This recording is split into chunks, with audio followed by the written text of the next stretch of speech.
Cidade do Vaticano. Um farol de fé para milhões, um símbolo de autoridade espiritual. Mas, por trás de seus muros sagrados, encontra-se uma história envolta em segredo. Uma história onde as linhas entre fé e finanças, piedade e poder, tornam-se turvas. Esta é a história do envolvimento do Vaticano com o submundo do crime. Uma narrativa de corrupção, engano e abuso de poder. Por séculos, o Vaticano exerceu imensa influência, moldando o curso da história e a vida de incontáveis indivíduos. No entanto, como qualquer instituição, não é imune às tentações da ganância e à sedução do poder mundano.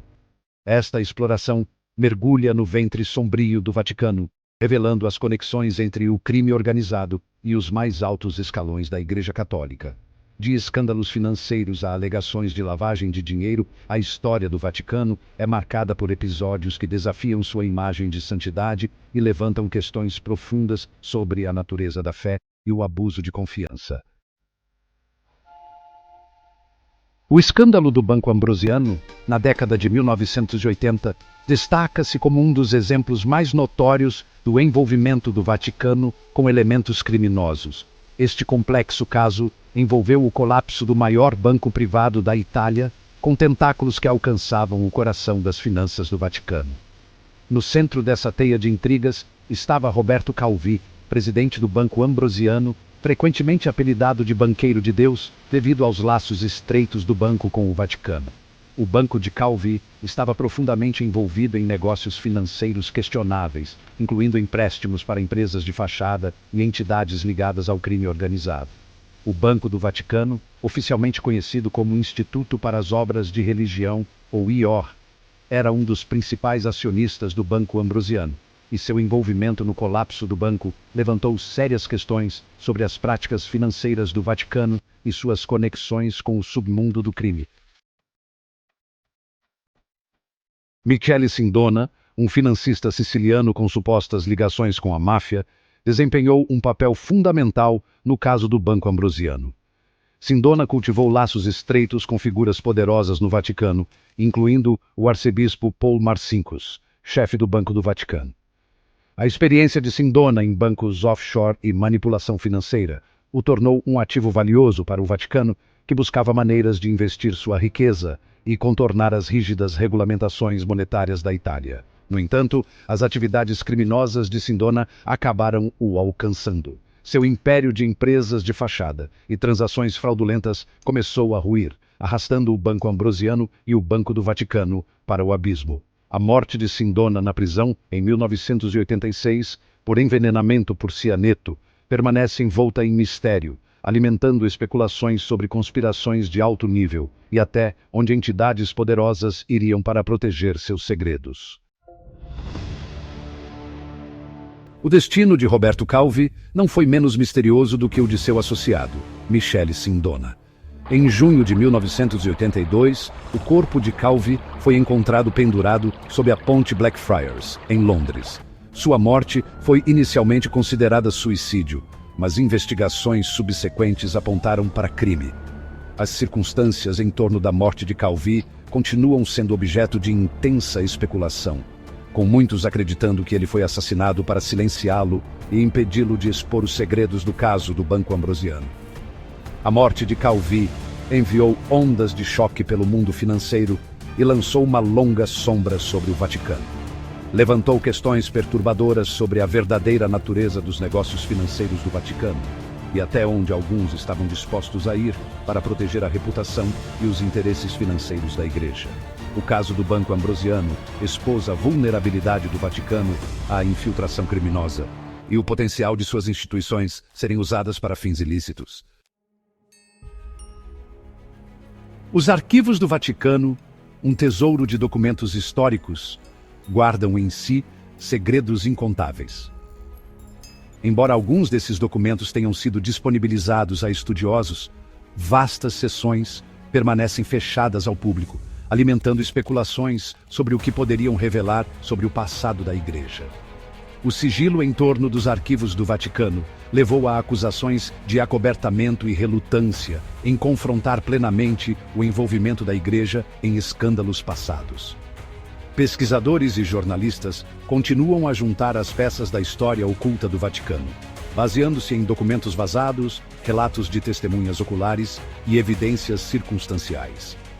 Os sussurros nos arquivos sugerem uma narrativa complexa e frequentemente perturbadora, que desafia a imagem de autoridade moral da Igreja e levanta questões profundas sobre responsabilidade e transparência dentro de uma das instituições mais antigas e poderosas do mundo. O escândalo VatiLeaks, que eclodiu em 2012, ofereceu um vislumbre das lutas internas no Vaticano. Este escândalo envolveu o vazamento de documentos confidenciais, revelando alegações de corrupção, má administração e disputas de poder dentro da burocracia do Vaticano. Os documentos vazados pintaram um quadro de uma instituição às voltas com a modernidade, lutando para reconciliar seus valores tradicionais com as demandas de transparência e responsabilidade no século XXI. O escândalo VatiLeaks destacou os desafios enfrentados pelo Papa Bento XVI, que renunciou em 2013, tornando-se o primeiro Papa a fazê-lo em quase 6 séculos.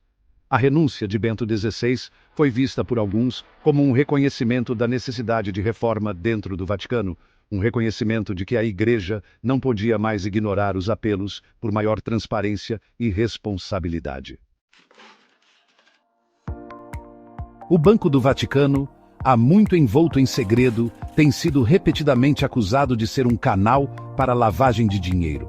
A falta de transparência em torno de suas operações tornou difícil avaliar a veracidade dessas acusações, mas vários casos de alto perfil levantaram sérias preocupações.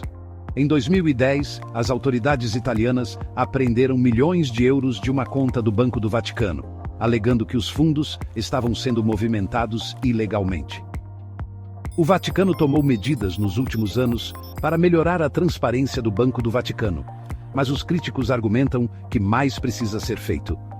O status único do banco como uma entidade soberana, operando dentro das fronteiras da Itália, torna difícil sua regulamentação, e há preocupações de que ele permaneça vulnerável à exploração por elementos criminosos. A história de envolvimento do Vaticano com elementos criminosos levanta questões profundas sobre a responsabilidade da Igreja e o preço do seu silêncio. Durante anos, vítimas de abuso e má conduta financeira acusaram a Igreja de encobrir irregularidades e proteger figuras poderosas em suas fileiras. A resposta da Igreja a essas acusações frequentemente foi vista como inadequada, priorizando a proteção de sua reputação em detrimento da busca por justiça. Os escândalos que assolaram o Vaticano abalaram a fé de muitos católicos e corroeram a confiança na liderança da Igreja. Abordar esses escândalos e demonstrar um compromisso com a transparência e a responsabilidade são passos cruciais para que a Igreja recupere a confiança perdida e avance como uma autoridade moral no século XXI.